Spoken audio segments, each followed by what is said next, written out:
Next, notice the colors here. The basic tab is red because I left a few required fields blank when I saved. The middle tabs are blue because we haven't opened them yet, so even if there are some required fields, the system won't flag them until we've had an opportunity to fill them out and not done it. If you're on a tab and you fill out all the required fields and save, you'll also see that tab turn blue. The Apparatus and Personnel tab is orange because that's the one we're looking at right now. On this tab, you can see a message at the top with a warning, and sometimes you might see a few red fields on the tab. These are required fields that aren't filled out. Finally, each time you save a tab, you'll see the validity score in the top left update. Your goal is to have a score of 100, which means that all the required fields are filled out. Now let's take a look at the Apparatus and Personnel module itself. We call this type of section a grid, and once we add the first record, you'll see why. I'll quickly fill out a few details here, and you can see that some of the information that I put into the Basic tab is copied over. I'm just going to add one person here to show you how it's done. Notice that once you select a person, information that you entered in the Basic tab and the Apparatus also fill out here. Depending on your agency's setup, some details from the person's staff profile might also be filled in. When you have all the personnel information filled out for this apparatus, you'll click the Save Apparatus button.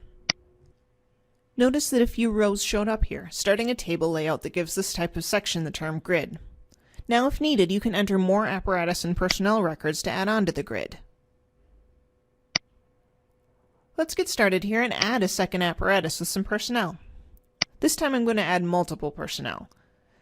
With this scroll list again, you can use the Control key on your keyboard to select multiple names at the same time. Any personnel that you add to this selected list will show up on this apparatus. Notice that when you're adding multiple personnel, you may still need to go through each record and fill out more details for each person. When you're done again, you click the Save Apparatus button. And you can see those records showing up on your grid now.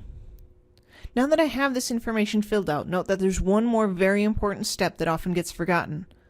When you're done with this tab, you also need to click the Save button at the bottom of the page. That first Save Apparatus button added information to the grid, and it opened the page up for more records, but it didn't save the form itself. If you just jump to another tab without saving here, all the information in this tab will disappear. Keep an eye out for grids like this, which appear on more tabs than just this one. The only buttons that will save the entire form are those Save and Save and Continue buttons at the bottom of each tab. All the other save buttons you might see are for grids like this one. There are quite a few other tabs on this form, each one with specific information targeted towards your incident. We're just going to take a quick look at the Fire tab, which has one last item that can help you fill out your NFIRS forms. Notice that for the first few sections on this tab, there are fields like number of residential living units or on-site materials that might not relate to the specific incident you're completing. If you move on without filling anything in, there's no way for your administrator to tell whether these fields weren't relevant, or whether you just didn't remember to fill them out. You'll want to select the appropriate checkboxes to indicate when these fields aren't relevant. Depending on which checkbox you're selecting, you might see information automatically get filled in, as it does here, or you might see the fields become grayed out so that they can't be filled in.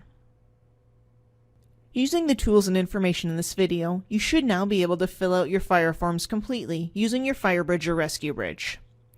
Once the form's completely filled out, remember that you'll have no red tabs or fields or warning messages appearing, and your validity score will be 100.